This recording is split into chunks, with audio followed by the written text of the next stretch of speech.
Jesus Christ Superstar is one of my favorite movies, and I am an atheist. But this is an excellent movie made in the 70s based on a play, like an Andrew Lloyd Webber musical about the last days of Jesus. And it's set, they shot the actual movie in Judea, like in the ancient ruins where Jesus actually spoke to people and stuff. So it shows you the ruins to show you that this is a story from the past. And then it has the cast of the movie arrive on this bus. Like these hippies get off a bus and they have like a cross with them and everything. And it really establishes that this is a story told time and time again through the past, and it's kind of Bible fan fiction in a way. There's a lot of things that happen in this movie that don't happen in the Bible or happen differently, and I think it gives a lot more depth to the characters. And I'm just reading you the notes that I watched, that I took while I watched it this morning. Happy Easter. So the bus shows up at the beginning of the story, and uh, then Judas kind of wanders off, and he has this song about how his followers, Jesus's followers, have too much heaven on their minds. They're not focused on what's going on now. They're focused on what's going to happen in the afterlife, and he's not happy about that. And one of the best lyrics in that song is, "You've begun to matter more than the words you say," which is very significant because Jesus did say a lot of cool things. He who is without sin may cast the first stone, for instance. But uh, in the end, Judas didn't want to be a hypocrite, and it was his ego that got to him. Then there's this arrival towards a cave where Mary Magdalene and all of her ladies in waiting, or whoever they are, like helping Jesus feel better after wandering in the desert all day. Like she's washing his feet, which is a metaphor for something else in the Bible. And Judas gets all mad at Jesus, like, they're looking for any reason to put us away, because Jesus lived during a time when Judea, where he was from, was occupied by Rome, just the same as Ukraine is occupied by Russia and Gaza is occupied by Israel right now. That is actually happening to what happened to Jesus. There are people going through the exact same thing right now. And Judas is the one who keeps pointing this out, is that we're occupied, and like they're gonna put us away if they think that the Jews have a new king that they're following instead of Caesar. So there's this excellent moment in this scene where everyone's singing "Everything's all right, yes, everything's fine." That it's such a beautiful song. But there's this moment where Jesus and Judas's hands grip for a minute, and they sort of like pull away from each other, and the looks on their faces are such good acting because it says so much. Judas's face says, like, "You're not who I thought you were," and Jesus says, "I know what's going to happen to me." And that's the entire personality of Jesus in this movie, is that he knows that he's facing torture and crucifixion the entire time, and people are like, "Let's go storm Jerusalem," and he's like, "That's not in the cards." So the Pharisees call Jesus cool in one of her lyrics, which I just love. Is so like 70s, like, "Oh yeah, he's cool, that means he's a threat." And they're the Pharisees are the bad guys, like the evil class of Jews basically in uh, Judea at the time, and they were really corrupt. They thought the Romans would kill all the Jews if they thought there was a new king of the Jews. But Jesus didn't even call himself the king of the Jews. They kept calling him that, and that was the reason that he was crucified, with the crown and the INRI above his head. It was a joke. It's meant for people to laugh at him. And then like all these people are singing for Jesus, and he says, "Sing out for yourselves," which I love. It's really more about like, finding God within yourself and doing good acts like Jesus, not just trying to be like him. And then during this song, there's a freeze frame on Jesus's face when they say, "Would you die for me?" and his face is just like, yeah, I'm already gonna. It's so sad. This whole time you're watching this poor guy, like you know what's gonna happen. You already know the ending, and you feel so bad for him. Uh, uh, there's this scene where it's called Simon Zeliowitz or something. It's all these people like praising Jesus and bowing down to him, but it's such good like 70s modern dance and everything, and they're all dancing around in this dust, this in rocks and stuff from ancient ruins, and they're all covered in dust, but they're smiling and they're dancing like crazy, and they're sweaty and in these like cool 70s outfits and stuff. And Simon says to Jesus that he should just add a little hate at Rome, and then you'll get the power and the glory forever and ever and ever. That's the part that's stuck in my head right now. But he gets that anyway after being crucified. And Judas is just watching all this like, what the fuck? You'll get the power. And Jesus is sad because he knows he's going to die. Doomed Jerusalem. Mary understands. She's the only one. Mary Magdalene is the only one who understands what Jesus is going through in this entire movie. And Jesus says, to conquer death, you only have to die. And damn, doesn't that cross all religions or non-religions alike? Like, you want to conquer death, die. It's a little nihilistic for Jesus, but we'll let him have this one. There's a little scene where Pilate like says he has a dream and he like doesn't want the blame. I think that gives Pontius Pilate a little bit more of character depth rather than just like, I have dinner plans, you make the decision, I wash my hands. And my favorite scene is when Jesus flips the tables in the temple, because like they're like selling guns and money changing, and there's hookers and stuff inside the temple where they're supposed to be like worshiping and also helping people. A temple was supposed to be like a hospital and stuff too, and there's lepers outside that they won't let in.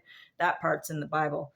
But he says, you're in my temple and you've made it a den of thieves, which in the Bible, it's actually a den of robbers, which I think has a different connotation. Like a robber takes your money from your face, and that's kind of what they were doing. And then he takes a gun to destroy the other guns, which was really cool because like there's all this modernity inserted into the costumes and the props and everything of this film, with it having all these like ancient themes and stuff, and it's really interesting the way they blended those. And then and then the lepers descend on him outside the temple, but in the Bible, after he flips the tables, he opens the doors to the temple and all the lepers flood inside, and he's like, you take care of them, and he leaves. That would have been cool, but in this it's so scary when the lepers come out of the rocks, because it's not like CGI or anything. It's just people in costumes and like the environment, all these like jagged ancient rocks, and they're just like in these rags and like, see my eyes, I can hardly see. And I noticed something that I had never noticed before. There is a line in that song that says, see my purse, I'm a poor man. And then won't you pay me, Christ? And again, it comes down to capitalism. Capitalism is the enemy in any Jesus story. And capitalism is why these lepers weren't getting health care. And Jesus is, again, it portrays him as a human man. He is only one person. Even though he's magic, his magic can be depleted too, obviously. Like, I don't know if it's like a video game, but he's like got like one heart left after that leper scene. And he screams, leave me alone. And you don't imagine Jesus saying that in the Bible. So I think that was a fan fiction on their part. And then it's Mary's beautiful song, I Don't Know How to Love Him. And she helps him recover because she's the only one who sees him as a man. It doesn't matter if they're married or not. She's the one who understands him, but she still doesn't think that she's giving enough because she feels changed by taking care of him just as a man. She loves him, but she knows it's bigger than her. Love scares her. She's afraid of losing him. What's it all about? She doesn't think she deserves his love, and he scares me so. It's such a beautiful song, like a beautiful, like romantic song for anyone, really. But it also has a lot to do with anyone who feels like they're a sinner, like they don't deserve forgiveness. They don't deserve to make up for the bad things they did in their life, or things that other people may consider bad but aren't really that bad. You can find redemption in a lot of things, not just Jesus, but a lot of things. She was, there for Jesus. That was her thing, but you can find something that redeems you too. And then it has Judas's best scene, and he's like crouching down in the dirt, like crumbling these rocks, and just like conflicted. And then tanks start rolling in, and that's supposed to be Rome, right? So he feels like the occupation like barreling down on him, and then he rushes to the Pharisees, and he's like, I didn't come here of my own accord. Jesus wouldn't mind that I was here with you. And he's just saying, don't say I'm damned for all time. And of course he is. But the Pharisees aren't going to tell him that. But again, people keep getting more concerned about how they're remembered rather than how like Jesus is going to be remembered, or what Jesus is doing for people. It's all about how self can really create conflict within the situation where there is like a Messiah character who's supposed to be saving people, and not just people's souls, but people in real life, like lepers and poor people and whores and tax collectors. Jesus hung out with everybody. He was just like this dirty hippie. And Pontius Pilate is like, this isn't a king. This is just one guy. And people keep saying that in different contexts. Like, he's just a man. Like, what makes him so special? And it's what he said and did that made him special. It's not that, he was the son of God or whatever. And he never said he was God. The blasphemy charge was bullshit. But I love the "I don't want your blood money" line. Carl Anderson was the perfect Judas. Oh my God. Because he's like, he's so acting in that line is so good. And it's not in the Bible. Judas is not conflicted about turning in Jesus in the Bible. He goes to the Pharisees and he's like, how much will you give me for Jesus? And that's the whole scene. And this scene gives Judas conflict. Like, it actually makes sense. Like, why would his best friend go and betray him to the people who mean him harm? And this is like just the battle between good and evil that's in all of us. And I hate this scene. It's when they drop the money on the ground to make him bow to them. I fucking hate those Pharisees. This is no longer rated G.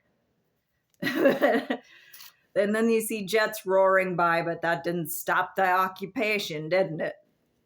The Last Supper is a picnic because it's like the hippie musical.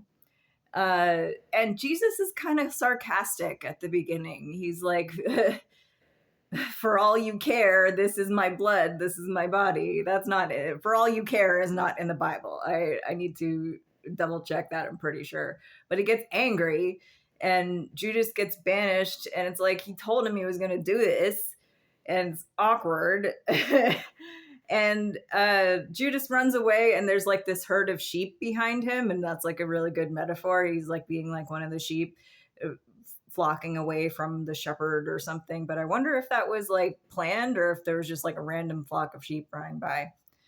Either way, good metaphor. And then Jesus has his own song where he just asks why does he have to die for this? And he's not getting an answer, and he finally just like collapses and accepts that he's going to be tortured and crucified for whatever reason. He doesn't know why. He doesn't know what's going to happen. The Romans have tridents and silver army helmets, like from Vietnam, except they're silver. And there was people following him saying things, and they're like, "You'll escape in the final reel," which is a reminder. Again, this is just a movie. This is a story. This is a performance that they're giving us. And I love it when, they're like, "Oh, you're the king of the Jews," and he's just like, "That's what you say," which is in the Bible, and it's sassy as fuck. I just love it. He just refuses to perform for them. He's like, "You have to believe he's the king of the Jews. It's not up to him. He's just a dirty hippie." Peter denies Jesus 3 times to save himself. And Jesus told him he would do it, though. Maybe if he didn't tell him, he wouldn't have done it. Ever think of that? That's a noodle baker. The set is in ruins in Judea with modern spin. Again, that "your words, not mine" to Pontius Pilate is in the Bible, and I think it's pretty cool. And it's not in the Bible when Pilate's like, "What do you mean by that? That's not an answer." Exactly, it's not an answer. It's a non-answer on purpose because he's trying to get crucified, basically, because he knows that he needs to be martyred and stuff. And but that's what I would have shouted too. Pilate points out that Jesus is too calm because Jesus isn't trying to save himself. I love King Herod scene. Herod is like the little like clowny fun and games part of the movie. He tries to test Jesus, but Jesus just does nothing. It's like, this is the end game for me. Herod is spoiled and throws bagels at him. That "could we start again, please" scene is just so melodramatic, and it's like, when you lose that thing that redeems you, if it's a person especially, that's why it's difficult to invest in following a leader, someone like Jesus, is that it can be taken away. And they're like, "I think you've made your point now," because they expected him to escape because he didn't tell them the plan. Why couldn't he have told them the plan? That he knew he was going to be crucified. Anyway, they throw him in a cave instead of like a jail cell as like a foreshadow, which I think is cool. Judas doesn't know that they were going to beat the shit out of Jesus and knows everyone will blame him. That's what he's really mad about, is that everyone's going to blame him for what happens to Jesus. And none of his remorse is actually in the Bible. It just says he tries to give the coins back and then he hangs himself, and that's it. There's no real meaning behind it. But in this scene, he repeats Mary Magdalene's words, "I don't know how to love him. He's just a man." And it has like a different connotation to somebody who's... Oh, and then he says, "I've been used." And that's true. It's like, if Judas hadn't betrayed Jesus, then Jesus wouldn't have gotten crucified and there would be no Christianity. I mean, like, poor Judas gets condemned for doing what he's supposed to do. Let's see. And seeing a black man lynching himself in the 70s must have meant a lot. The funniest line in the movie is when Pontius Pilate says, "You Jews produce messiahs by the sackful," which is true. If you've ever seen Life of Brian, there was a lot of them, but Jesus was just the one that was the most popular, I guess. And I love the ending scene with the lights that form the crosses and the like barely dressed angels dancing around. "Jesus Christ, superstar, do you believe you're..." I can't sing it very well, but "do you believe who they say you are?" And it's about what is your identity? Can other people make your identity for you? Can they turn him into the king of the Jews just by like voting for him? My nose is running. Sorry. But the whole point of the movie is you're really only who they say you are if you believe it, maybe. And what have you sacrificed? Uh, these questions are really the ones that we should be asking the Bible. Like, what did he prove by being crucified? Who did he really save that is not on like a metaphysical level? Like, what was changed by that? And why did it have to be in Judea in 33 AD? Why couldn't it have been today when we have TikTok? What if Jesus had a TikTok or whatever? We have so much information on the Bible and Jesus and all the apostles, and none of these stories are right. But this is the most correct story to me. This is the Jesus that I know and love as a character, a fictional character. And the crucifixion scene's really sad. It's kind of the same as the Bible. There's no resurrection, but Judas is the last one on the bus, and he sort of looks around like, what was the point of that? And it really feels like you can kind of feel it. Like, what was the point of Jesus's time here? Like, yeah, he healed people, he promised them heaven if they were good, but what did he change at the time? What has he done more good than bad? These are all really good themes to be discussing with this movie. So I hope you enjoyed Jesus Christ Superstar, and let me know if you'd like to see me explain another movie in the comments.